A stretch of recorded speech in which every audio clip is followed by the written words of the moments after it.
Halo semua, Sampurasun.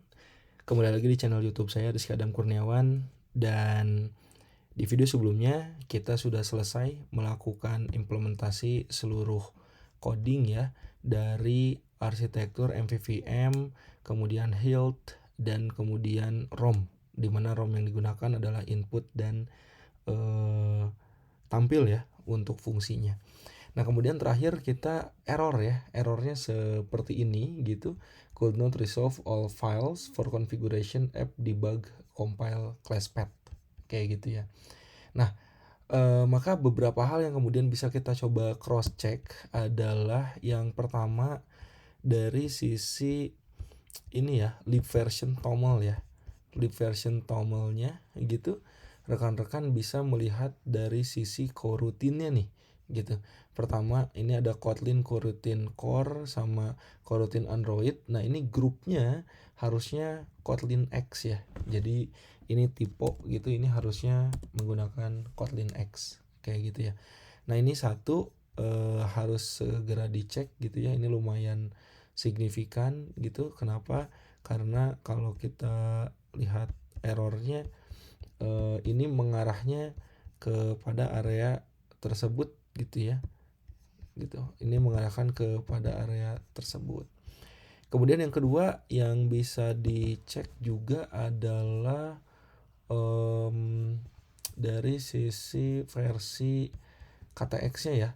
Dari fragmennya KTX-nya ini kita coba turunin dulu jadi 162 gitu, sesuai dengan yang awal. Namun kalau rekan-rekan lihat di sini is available 187. Nah, ini kalau mau langsung diupdate pun nggak masalah kayak gitu, sesuai dengan yang normal yang tadi udah di mention. Ini yang kedua bisa coba di cross check gitu ya oleh rekan-rekan. Oke, kemudian yang ketiga adalah implementasi di dalam ini Hilt Android app class my app titik 2 application kurung buka dan kurung tutup. Nah, di sini udah nggak ada lagi namanya kurung kurawal buka dan kurung kurawal tutup gitu ya. Jadi di sini pure bentuknya seperti ini gitu ya untuk Hilt Android app-nya. Ya, ini saya coba perlihatkan satu persatu lagi gitu ya dari sisi attendance view modelnya. Bentuk akhirnya seperti ini gitu ya. Jadi kita akan mengambil ini untuk kemudian diimplementasi di view-nya, dan di view-nya ini untuk activity-nya, ini untuk input-nya gitu. Kita pakai Android event point. Ini pembedanya ada di sini, ini yang masih sama, serta di output fragment pun ini stylenya masih sama. Jadinya bentuknya dibentukkan dalam bentuk list ya, join list seperti ini. Oke, kemudian dari sisi repository final code-nya seperti ini gitu. Terus dari sisi model seperti ini. Kemudian app module. Nah, app module ini sempat typo ya, konteks nggak ada T-nya, sekarang jadi udah ditambahin jadi ada konteks, ada T-nya juga. Di sini juga sama, ada konteks, ada T-nya juga. Jadi ini udah sama. Kemudian ini nama database-nya diganti ya, awalnya attendance.db, sekarang diubah jadi attendance underscore db gitu ya. Nah, ini udah diimplement juga. Terus di dalam database-nya ini tidak ada perubahan, di DAO-nya pun tidak ada perubahan gitu. Di manifestnya juga sama, tidak ada perubahan gitu ya.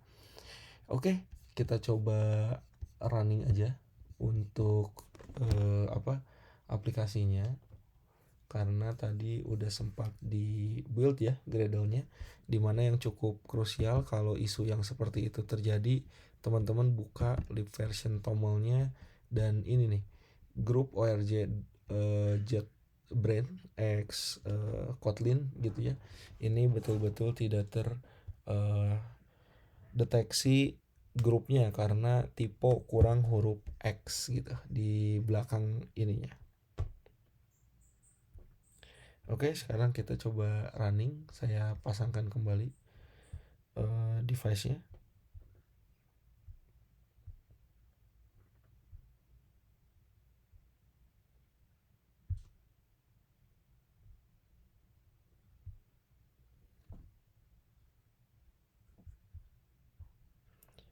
Oke, sebentar. Oke, wireless debugnya.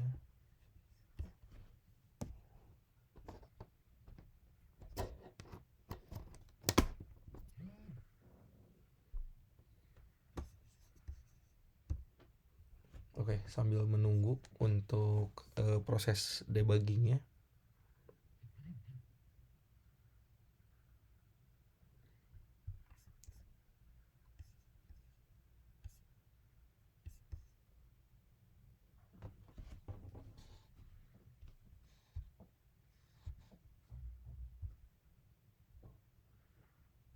Oke, kita coba cek dulu developer option di dalam handphone, wireless debugging dan USB debuggingnya kita cabut, pasang lagi.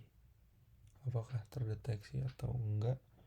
Jika tidak, ini kabelnya bisa dicabut, pasang lagi ya. Nah, oke, sudah berhasil terdeteksi lagi.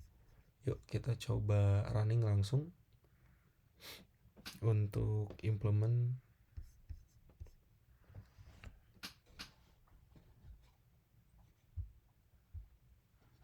aplikasinya.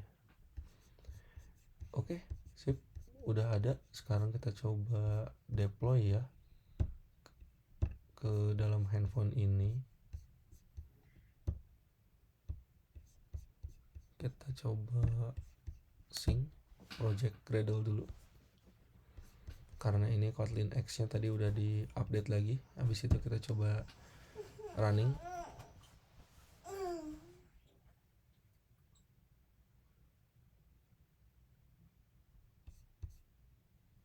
Oke, launching on device. Dan ya, kita sambil menunggu, kita coba ya, kita buka. Oke, udah muncul, sip, daftar hadirnya udah tampil ke layar. Sambil kita eksperimen ya, view, kemudian tools, Windows. Ini apakah ada app inspection gitu. Nah, ini ada app inspection. Terus kita coba lihat, oh di sini no device detected ya, apps infection ya. Padahal di sini harapannya nanti ada database ya, yang kemudian bisa terdeteksi juga gitu ya. Oh ada nih. Oke, nah ini udah ada ya, terdeteksi gitu. Jadi ini database saya udah mulai muncul ya. Dari project ini HP-nya juga udah ada. Ini database inspector, ini masih kosong gitu ya di database inspectornya. Nah sekarang kita coba input gitu ya datanya gitu. Oke, kita coba input, kita ketikkan nama, misalkan nama pertama Ali.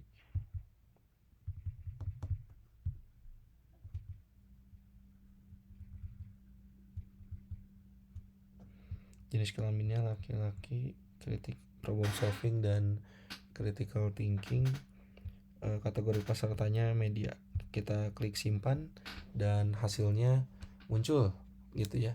Nah di sini rekan-rekan bisa melihat Anda telah berhasil terdaftar. Ale ini nomornya, email, jenis kelamin, problem solving, critical thinking, kategori media. Nah sekarang kita coba tambahin lagi ya. Misal ganti namanya gitu ya, menjadi nama yang lain, nomor handphonenya juga,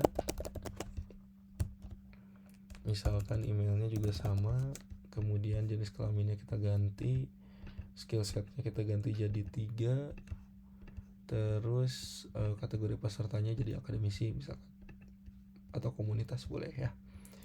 Klik simpan. Nah datanya langsung muncul menjadi data kedua, Nuna dan langsung muncul seperti ini ya, ada 3 ini perempuan. Nah, secara implementasi database pun ya teman-teman, seperti yang tadi udah diperlihatkan, view, terus Windows, kemudian apps inspection. Nah, di sini langsung terlihat handphone saya sudah terkoneksi gitu, dan ada tab database inspector. Nah, di sini udah tercipta attendance_db. Nah, ini didapat dari yang kelas yang ada di attendance, nah ini ya, di app modul ya, attendance db namanya udah sama. Nah, kemudian di sini kita lihat, nah di dalam pembuatan entity-nya, nama tabelnya adalah attendance gitu. Nah, maka di sini pun namanya attendance. Dan di sini ada 2 ya, ada Ale sama Nuna gitu ya. Nah, maka di sini ada konsep namanya live update ya. Jadi kalau misalkan saya ganti namanya, misalkan di sini jadi Rizky Adam, enter, nah otomatis di sini pun ikut terupdate gitu. Jadi Rizky Adam gitu. Begitu juga dengan kalau kita set itunya live update-nya di checklist, di sini tidak bisa dilakukan pengupdatean kalau live update-nya kita checklist gitu ya. Value in its inspector type always reflect to your are read only jadinya. Tapi kalau misalkan ininya masih ada mau di pembaharuan, nah di sini bisa langsung di unchecklist, ketika di enter di sini otomatis berubah gitu. Nah, di sini pun kita bisa menambah value ya gitu kan. Tapi baiknya sih memang di aplikasinya. Kita coba sekali lagi ya, nambah value di aplikasinya. Apakah di database-nya langsung muncul gitu ya.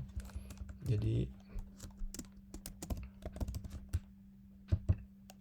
kita tambahin nama ketiga, misalkan jenis kelaminnya laki-laki, ininya ada 5, jenis ininya pemerintah misalkan gitu ya.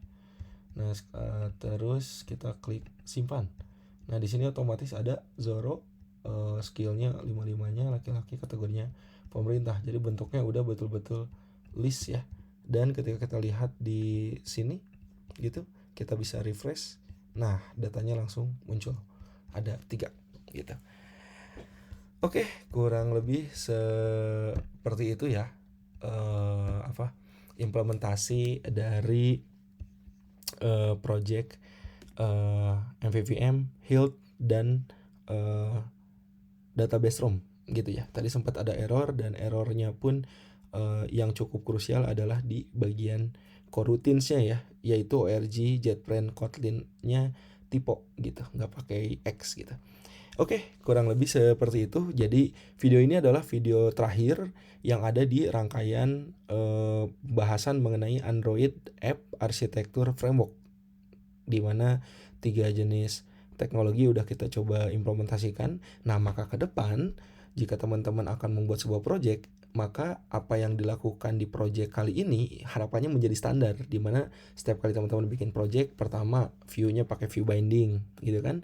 Yang kedua, kalau pakai database bisa langsung pakai ROM ataupun pakai data store gitu.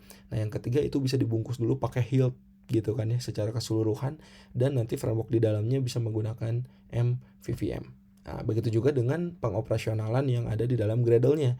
Teman-teman bisa mengimplementasikan libs version.toml gitu ya. Sehingga keseluruhan projectnya bisa menjadi lebih rapih, manageable, serta di dalam folderingnya pun sudah disesuaikan dengan ketentuan ya. Kita udah punya package data, punya package DI yang di dalamnya ada app modul gitu kan, punya package model, punya package repository, punya package view model, dan punya class my app sebagai roots dari keseluruhan dependency injection menggunakan Dagger, yang library-nya yang kita pakai adalah Hilt gitu ya. Oke, saya cukupkan mungkin ya untuk rangkaian Android App Architecture Framework di video kali ini. Saya akhiri dengan alhamdulillahirabbil alamin. Saya tutup dengan hatur nuhun.